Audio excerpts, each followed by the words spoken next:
Bonjour, ça fait un petit moment maintenant que je repense à une mini-conférence que j'avais eu la chance, sur l'invitation d'une amie, Lydie, voyante. J'avais eu la chance de pouvoir faire dans son espace il y a à peu près 7 ans. Et je repense à cette mini-conférence parce que elle est à nouveau d'actualité pour moi. Se poser encore les bonnes questions. 7 ans, c'est un cycle également. Quand elle m'avait demandé de faire cette conférence, je m'étais demandé quel thème je pouvais bien aborder, qu'est-ce que je pouvais avoir à dire. Rien qui n'a déjà été dit finalement, mais on a, je pense, tous notre façon de dire les choses et d'avoir à ce moment-là en face de nous des personnes qui peuvent entendre le message, qui va rentrer en résonance avec quelque chose qui est déjà en eux. Alors c'est peut-être un rappel, et donc je me souviens de m'être demandé quel serait le thème, et la nuit j'avais pensé à ce thème, enfin du moins on m'avait insufflé cette pensée pour être exact. Et c'était ramener la spiritualité dans la matière.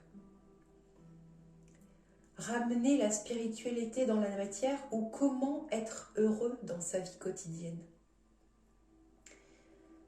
J'étais partie de cette citation de Pierre Teilhard de Chardin que nous connaissons quasiment tous. Nous ne sommes pas des êtres humains vivant une expérience spirituelle, nous sommes des êtres spirituels vivant une expérience humaine. Vaste sujet, n'est-ce pas? Alors 3 questions me viennent à l'esprit.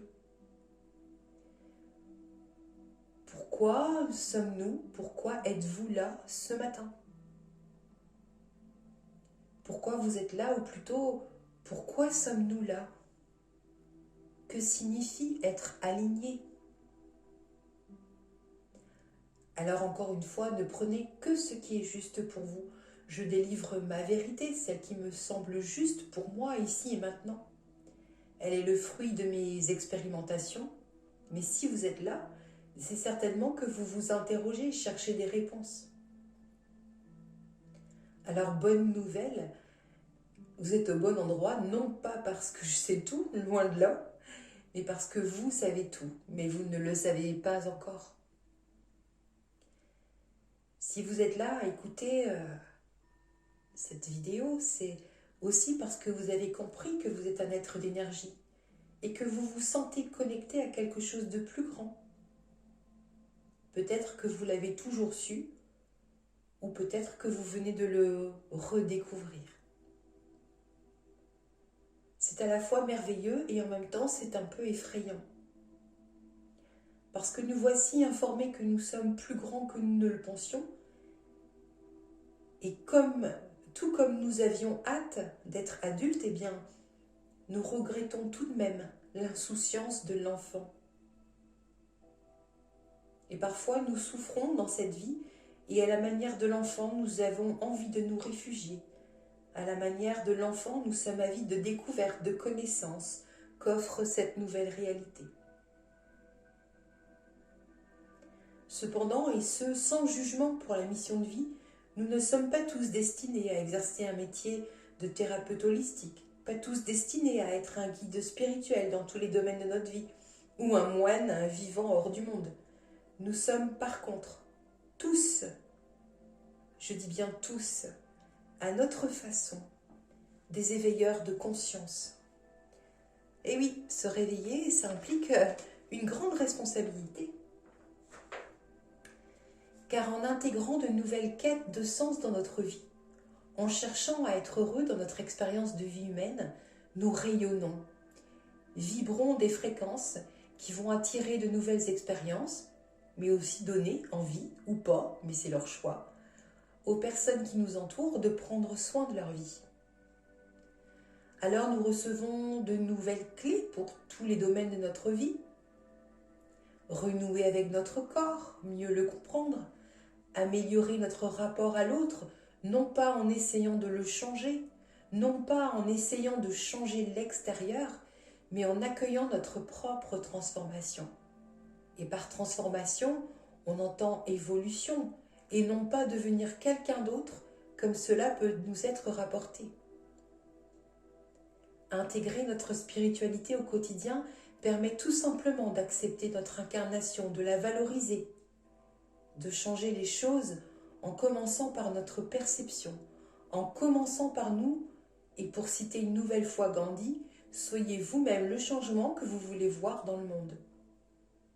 En étant à l'écoute de nos besoins, la démarche vers un bonheur terrestre commence, mais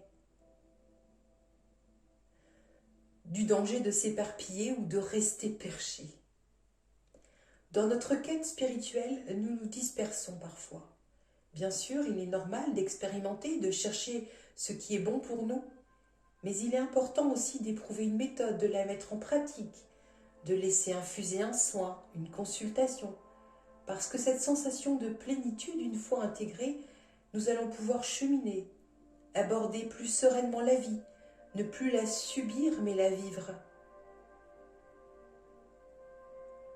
Lorsqu'on se reconnecte à soi, à ses sens subtils, lorsque notre quête de spiritualité nous amène à faire de nouvelles rencontres, nous découvrons le langage du cœur, la présence des guides, les rapports authentiques et bienveillants, ou, comme lors d'une consultation avec Lydie, la personne qui m'avait conviée à faire cette conférence, les messages de notre être cher qui ne sont plus à nos côtés, physiquement.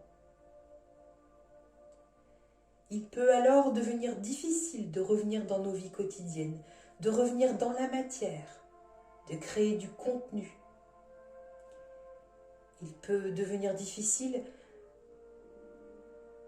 de supporter notre travail, notre entourage et environnement, les difficultés de la vie, et pour certains, les sorties au restaurant, au cinéma, le rapport à la nourriture, aux autres change radicalement, sauf qu'il ne crée rien d'autre et que la spiritualité devient un refuge. Mais nous sommes aussi tous interreliés et du point de vue de l'âme, nous sommes venus expérimenter ensemble. Nous sommes aussi un être charnel, un être qui vit en relation avec une famille, un cercle d'amis, des collègues. Et même si souvent au cours de notre évolution, les liens changent, nous n'en restons pas moins un frère, une sœur, un ami, une fille, une mère, etc.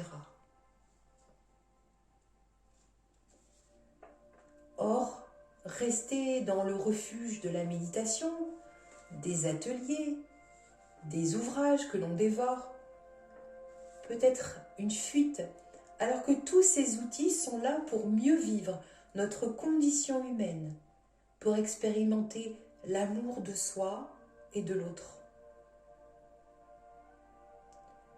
Et cet amour que l'on se donne, que l'on reçoit, nous permet de mieux vivre nos obligations familiales, sociales, professionnelles, et d'influencer non pas par nos paroles, mais par qui nous sommes, par qui vous êtes, par votre propre recherche du bonheur sur Terre. J'ai souvent l'habitude de dire, mais parce que j'ai pu faire le contraire aussi avant, cesse d'essayer de convaincre, sois et tu persuaderas. Et ça s'applique directement à nous, car c'est ça la spiritualité. Se connaître pour mieux être heureux, expérimenter pour mieux se connaître. Et comment on fait ça? Comment je sais qui je suis? C'est quoi être aligné? Eh bien, avant tout, être aligné, c'est la base, c'est être en accord avec soi-même, entre ce que nous pensons, faisons, disons. Et pour savoir si nous sommes parfaitement alignés, eh bien, nous avons besoin de nos dimensions spirituelles et physiques, de nos sens spirituelle et de nos sens physiques, de notre guidance intérieure et des signaux de notre corps. Cela demande donc d'être présent à soi, d'être conscient, ancré, de se respecter. En étant aligné, les tensions physiques et psychiques s'estompent, voire disparaissent. Le petit plus ou le grand plus, c'est que si l'on prend le temps de s'interroger, de se poser quelques instants pour être à l'écoute de soi, on va pouvoir opérer de meilleurs choix pour nous. On va pouvoir stopper des comportements qui ne nous rendent pas heureux. Mais aussi, on va pouvoir sortir de notre zone de confort, oser. Oser être soi. Et franchement, c'est pas des paroles en l'air, oser être soi, franchement, il n'est jamais trop tard. Être soi, c'est savoir dire non, certes, mais aussi un grand oui à la vie, se réaliser. Oui, mais. Le oui, mais, c'est un blocage. J'aimerais faire ça, mais ça ne se fait pas. Je suis trop âgée, trop timide. J'ai pas assez d'argent. Je suis trop malade. Je suis trop aidante. Je suis un parent. En fait, pose-toi, posons-nous, évaluons les besoins et voyons comment y remédier.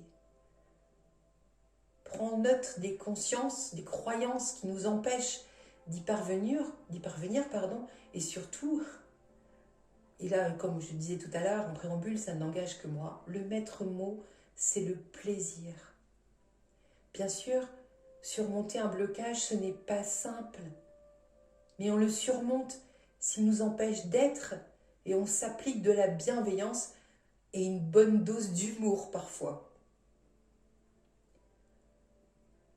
Et pour ça, il faut savoir demander de l'aide, aller la chercher, se faire accompagner par un thérapeute qui lui-même expérimente sur lui. Parce que c'est jamais fini, on est d'accord? L'évolution. Quand on choisit le chemin de l'évolution, c'est jamais terminé. C'est ce dont je te parle, peut-être toi qui es déjà venu me voir en soins, ces fameuses rentrées dans le cocon. On rentre dans le cocon, dans cette période de transformation et on ne sait pas comment on va s'en sortir. Parfois, il nous faut du temps, devenu papillon, pour se poser sur une branche, laisser sécher nos ailes, voir leur couleur, la forme, nos nouveaux contours. Évoluer dans cette nouvelle forme. Alors, je te partage ces pensées parce que pour moi, il y a quelque chose d'important. C'est quel que soit ton âge ou que tu sois sur ton chemin, eh bien oui, des fois, pose-toi, fais le bilan. Qui je suis aujourd'hui? Quels sont mes besoins aujourd'hui?